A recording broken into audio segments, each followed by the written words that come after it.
KP3 geographic channel में आप सबका बहुत बहुत स्वागत है। आइए आज हम लोग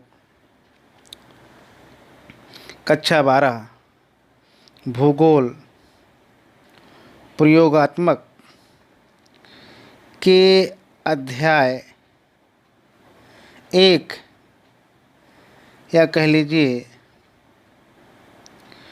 आंकड़े स्रोत और संकलन का हम लोग अध्ययन करेंगे। आइए देखते हैं आंकड़े स्रोत और संकलन या कह लीजिए datas, source and compilation.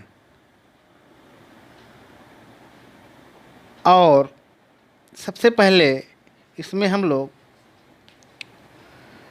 Data और डेटम को समझने का प्रयास करेंगे। आइए देखते हैं। सबसे पहले हम लोग datum. What is datum? Datum को हम इस प्रकार समझ सकते हैं कि जब हम एक नंबर की बात करते हैं तो उसे डेटम कहते हैं।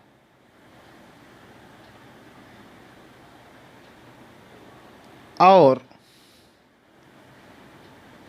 आगे हम जानेंगे डेटा। What is data? क्या होता है? तो डेटा को इस प्रकार समझा जा सकता है कि जब हम किसी आंकड़ों का अध्ययन क्रमबद्ध या व्यवस्थित रूप से इस प्रकार करें कि जिससे हम किसी निष्कर्ष पर पहुंच सके, डेटा कहा जाता है। ठीक। और एक चीज़ और हम देखेंगे, आंकड़ों का प्रस्तुतिकरण। आंकड़ों का प्रस्तुतिकरण में इस प्रकार हम कह सकते हैं कि जटिल से जटिल आंकड़ों को सरलतम ढंग से व्यवस्थित करना जिससे आसानी से समझा जा सके। आइए अब हम लोग आंकड़ों का प्रस्तुतिकरण को समझने की कोशिश करते हैं। आंकड़ों का प्रस्तुतिकरण से तात्पर्य है कि जटिल से जटिल आंकड़ों को सरलतम ढंग से व्यवस्थित करना जिससे आसानी से समझा जा सके। आंकड़ों का प्रस्तुतिकरण कहा जाता है। ठीक। और इसको आइए हम और डिटेल में जानने की कोशिश करते हैं। जैसे आंकड़े हैं, आंकड़े से तात्पर्य विभिन्न सूचनाओं का संख्यात्मक संग्रह। और इसको अब हम लोग एक व्यवस्थित रूप से अच्छे से एक्सप्लेन करके हम लोग समझने की कोशिश करेंगे।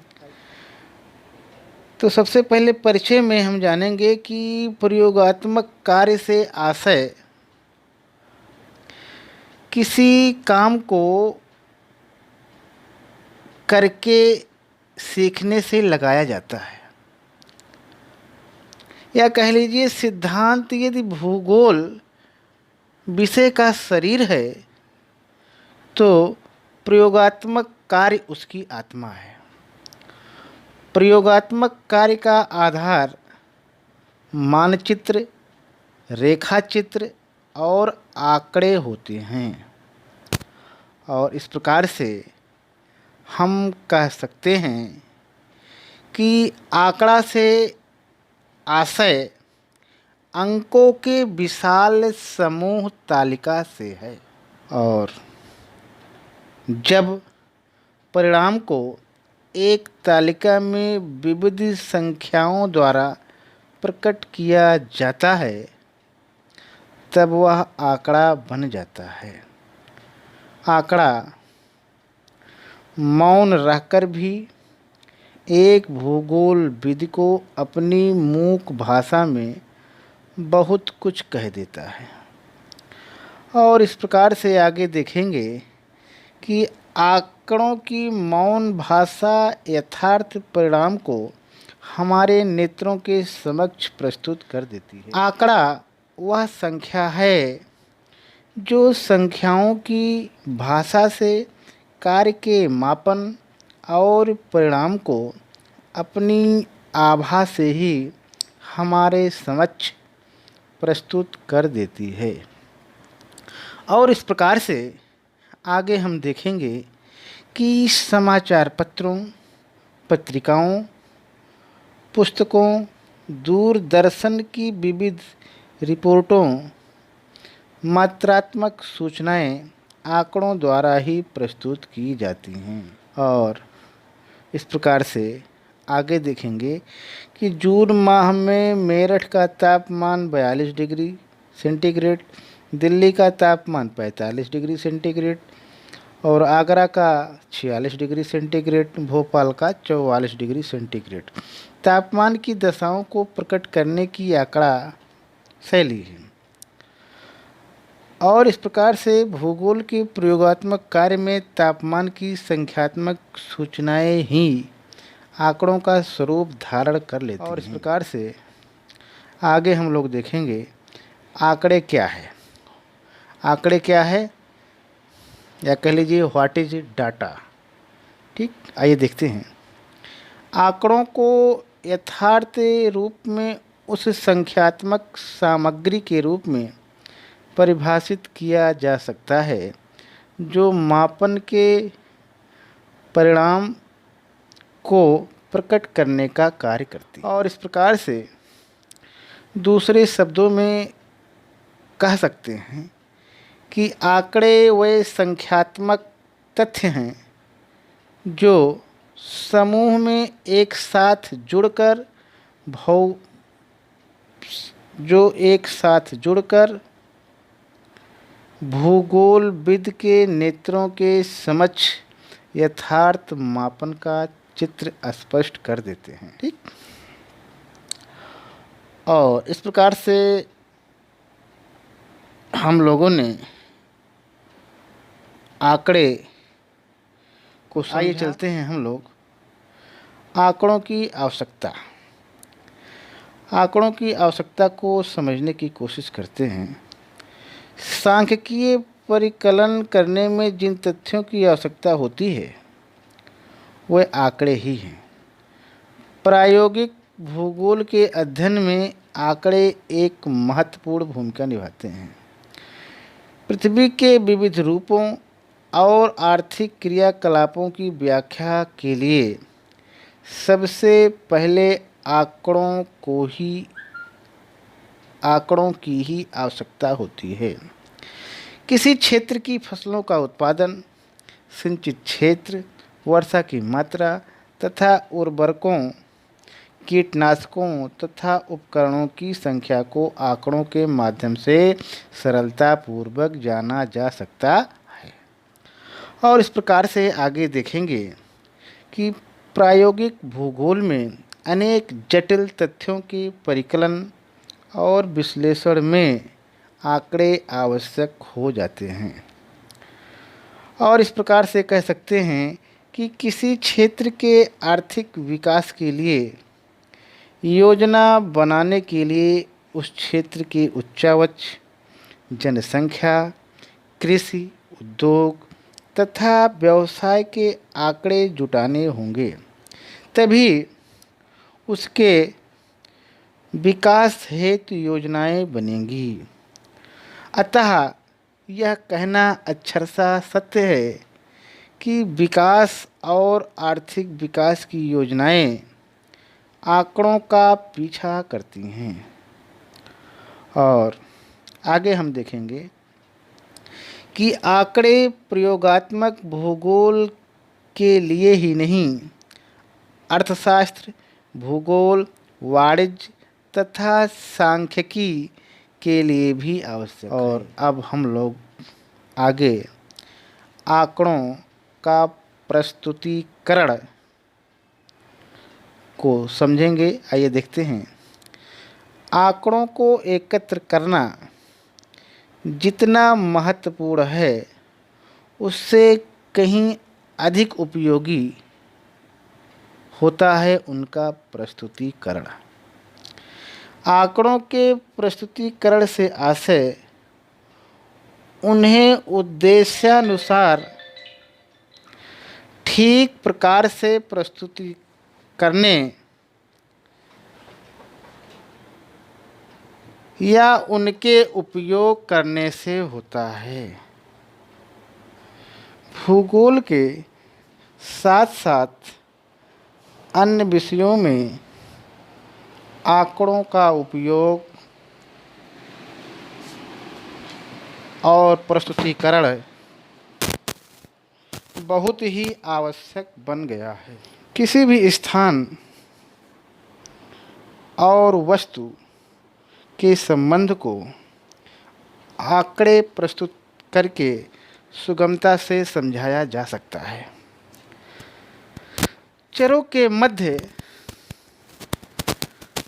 संबंधों की व्याख्या करने में आंकड़ों का गुणात्मक और मात्रात्मक विश्लेषण बहुत सहायक सिद्ध होता है। और इस प्रकार से आंकड़ों का प्रस्तुतिकरण वह तकनीक है जो प्रायोगिक भूगोल के विविध विषयों को तार्किक और शुद्ध रूप से जानने में उपयोगी सिद्ध होती है। और इस प्रकार से आगे हम देखेंगे आंकड़ों का प्रस्तुतिकरण भौगोलिक तथ्यों के विश्लेषण में बड़ी महत्वपूर्ण भूमिका निभाता है। सांख्यिकीय विधियों से आंकड़ों का विश्लेषण और प्रस्तुतिकरण किया जाता है। और अब हम लोग आंकड़ों के स्रोत का अध्ययन करेंगे। आंकड़े जिन विधियों और साधनों से प्राप्त किए जाते हैं उन्हें आंकड़ों के स्रोत कहा जाता है। आंकड़ों के स्रोत इस प्रकार हैं। पहला है प्राथमिक स्रोत और दूसरा है द्वितीयक स्रोत। और आइए हम लोग प्राथमिक स्रोत को समझते हैं। प्राथमिक स्रोत वे हैं जिन्हें कोई व्यक्ति या संस्था एकत्र करती है। ये आंकड़े व्यक्ति, संस्था या संगठन के द्वारा स्थान विशेष पर जाकर स्वयं एकत्र किए जाते हैं। इन्हें प्राप्त करने के लिए विशेष विधियों और प्रविधियों का प्रयोग किया जाता है। और आगे हम लोग देखेंगे आंकड़े प्राप्त करने के द्वितीयक स्रोत। और द्वितीयक स्रोत इस प्रकार है कि द्वितीयक स्रोत वह हैं जिनमें आंकड़ों का स्रोत प्रकाशित या अप्रकाशित साधन होता है। आंकड़ों के संग्रह की विधियों को आगे हम लोग चित्र 1.1 के माध्यम से स्पष्ट किया गया है। और इसमें हम लोग देखेंगे आंकड़ों के संग्रह की विधियां। और आंकड़ों के संग्रह की विधियां प्रमुख रूप से दो प्रकार की होती हैं। एक है प्राथमिक आंकड़े, दूसरा है द्वितीयक आंकड़े। प्राथमिक आंकड़े को 4 भागों में बांटा गया है। पहला है व्यक्तिगत प्रेक्षण, दूसरा है साक्षात्कार और तीसरा है प्रश्नावली या अनुसूची, और चौथा है अन्य विधियाँ। और इस प्रकार से आगे हम लोग देखेंगे द्वितीयक आंकड़े। द्वितीयक आंकड़े में है प्रकाशित स्रोत, प्रकाशित स्रोत, और उसके बाद है अप्रकाशित स्रोत। प्रकाशित स्रोत में हम लोग देखेंगे प्रकाशित स्रोत को 5 भागों में डिवाइड किया गया है।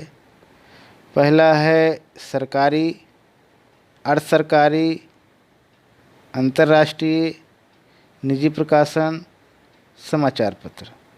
और अप्रकाशित स्रोत को भी कई भागों में डिवाइड किया गया है।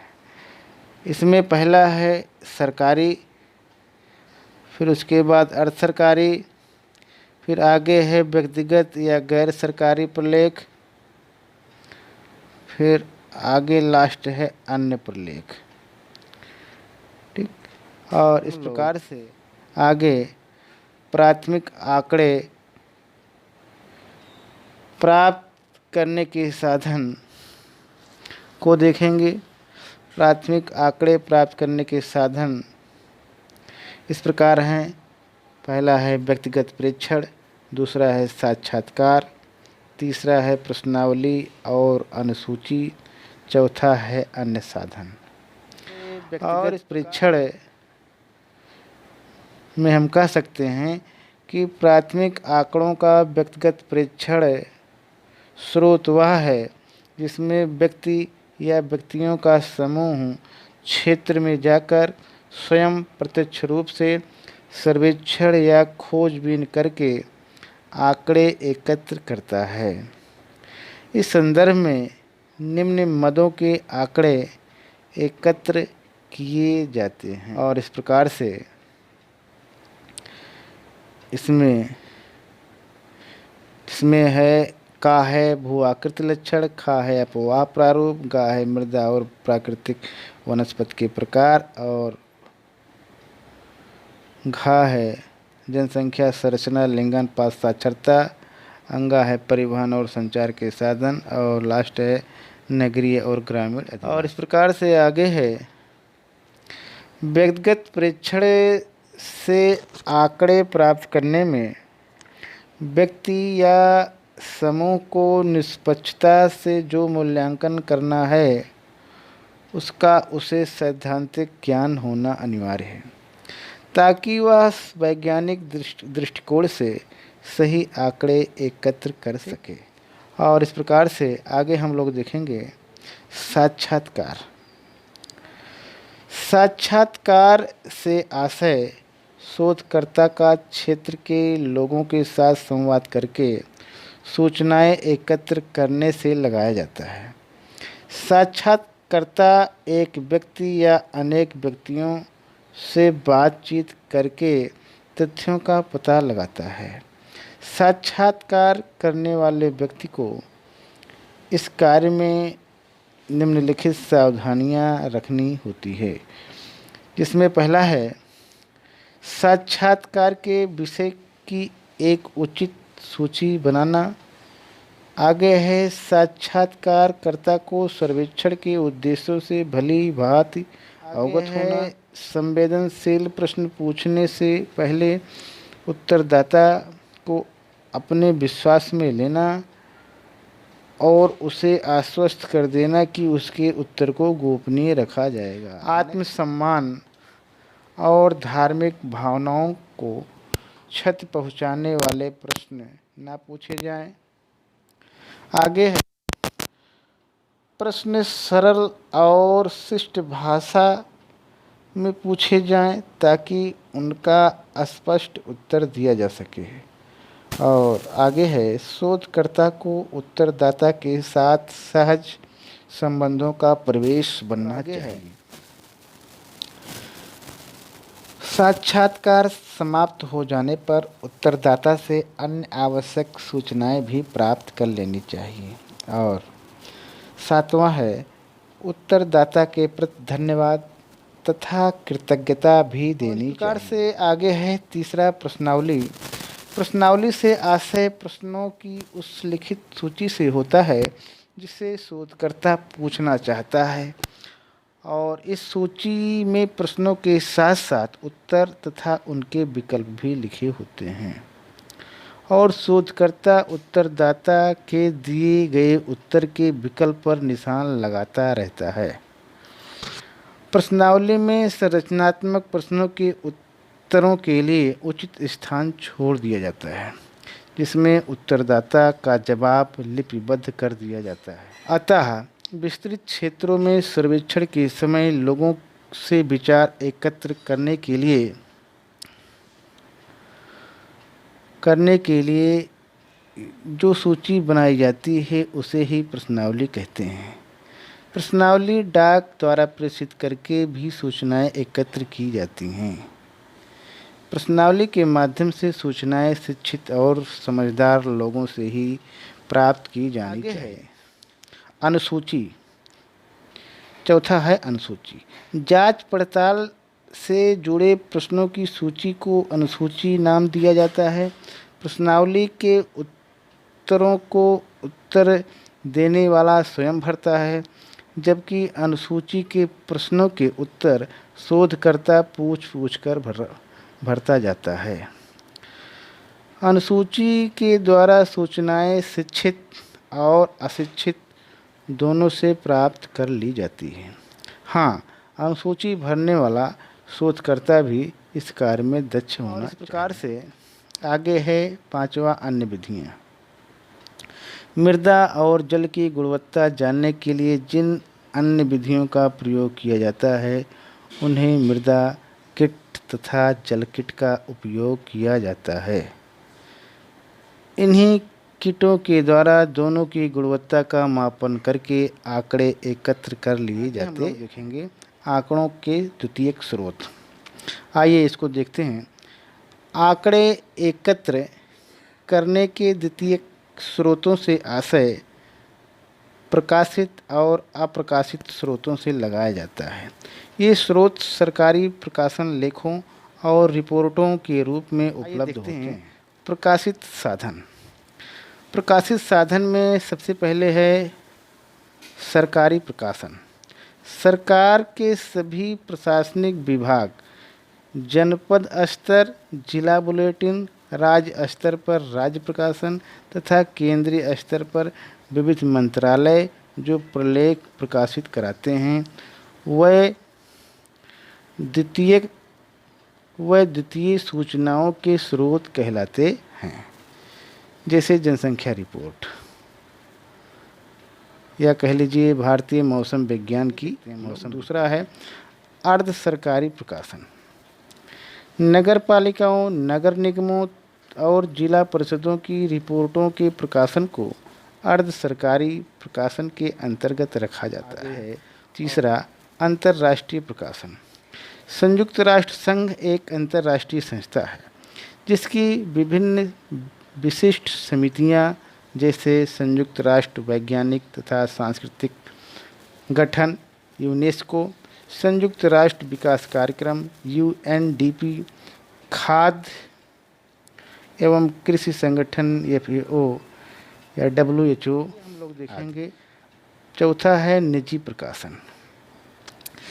देश में समाचार पत्र और व्यक्तिगत प्रकाशन संस्थान जो वार्षिकी प्रकाशित करते हैं उन्हें निजी प्रकाशन कहा जाता है। पांचवा समाचार पत्र। समाचार पत्र और पत्रिकाएं समय समय पर अनेक विवरण, रिपोर्ट, आंकड़े प्रकाशित करते हैं। और छठा है इलेक्ट्रॉनिक मीडिया। टेलीविज़न तथा इंटरनेट भी आंकड़ों के रूप में नए प्रदाता स्रोत। और इस प्रकार से आगे हम लोग देखेंगे अप्रकाशित साधन, और इसमें पहला है सरकारी प्रलेख। इस श्रेणी में रिपोर्ट, मोनोग्राफ और आलेख आते हैं जो सरकार और उसके विविध विभागों द्वारा तैयार किए जाते हैं। जैसे सरकार का राजस्व विभाग पटवारियों के माध्यम से भू संपत्ति के अभिलेख तथा मानचित्र तैयार करवाता है। ये आंकड़े के प्रमुख स्रोत बन जाते हैं। आगे है, सेकंड है अर्ध सरकारी प्रलेख। अर्ध सरकारी प्रलेख में देखेंगे कि लोक सेवा विभाग, जिला परिषद, नगर परिषद तथा नगर पालिकाओं के अभिलेख इस श्रेणी में आते हैं। और तीसरा है निजी प्रलेख। इसमें राजनीतिक तथा गैर राजनीतिक संगठन, कंपनियां, संघ तथा निवासीय कल्याण संघों के प्रलेख भी द्वितीय आंकड़ों की प्राप्ति के स्रोत बन जाते हैं। और इस प्रकार से आगे हम लोग देखेंगे आंकड़ों का सारणीयन और वर्गीकरण। आंकड़ों के उचित प्रयोग के लिए जिन प्रक्रियाओं को अपनाया जाता है उन्हें सारणीयन और वर्गीकरण कहते हैं। जो आंकड़े प्रारंभ में उलझन भरे होने से कम समझ में आने वाले प्रतीत होते हैं, वे सारणीबद्ध होते ही सार्थक प्रतीत होने लगते हैं। और इस प्रकार से सारणीयन और वर्गीकरण की उस प्रक्रिया के रूप में समझा जा सकता है कि जो अपरिपक्व आंकड़ों को अर्थपूर्ण और व्यावहारिक बना देती है। और इस प्रकार से हम कह सकते हैं कि सारणीयन सांख्यिकीय आंकड़ों के संक्षिप्त और सुव्यवस्थित रूप में प्रकट करने की सर्वोत्तम विधि है। और इस प्रकार आगे हम लोग देखेंगे आंकड़ों का संग्रह और प्रस्तुतिकरण। आंकड़ों के संग्रह में सारणीयन तथा प्रस्तुतिकरण बड़ा सहयोग करते हैं। इन्हें प्रतिशत विधि या संकेत सूची के माध्यम से निरपेक्ष रूप से संग्रहित किया जा सकता है। और इस प्रकार से अब हम लोग आगे देखेंगे निरपेक्ष आंकड़ा। मूल आंकड़ों को जब पूर्णांक के रूप में प्रस्तुत किया जाता है तो उसे निरपेक्ष आंकड़ा कहते हैं। आगे हम लोग देखेंगे प्रतिशत या अनुपात। आइए देखते हैं। जो आंकड़े सामान्य सूत्र द्वारा परिकलित करके प्रतिशत रूप में सारणी में प्रस्तुत किए जाते हैं, प्रतिशत आंकड़े कहलाते हैं। साक्षरता दर, जनसंख्या वृद्धि दर, कृषि उत्पादन दर तथा औद्योगिक उत्पाद दर इसके उदाहरण हैं। और इस प्रकार से है, साक्षरता दर बराबर कुल साक्षरों की संख्या गुणे 100 बटे कुल जनसंख्या। सूचकांक एक सांख्यिकीय माप है जिसे समय, भौगोलिक स्थिति या दूसरी विशेषताओं के संदर्भ में दिए गए चरों से संबंधित समूह को परिवर्तित करके दिखाने के लिए प्रयोग किया जाता है। आंकड़ों का वर्गीकरण। आइए इसको भी देखते हैं।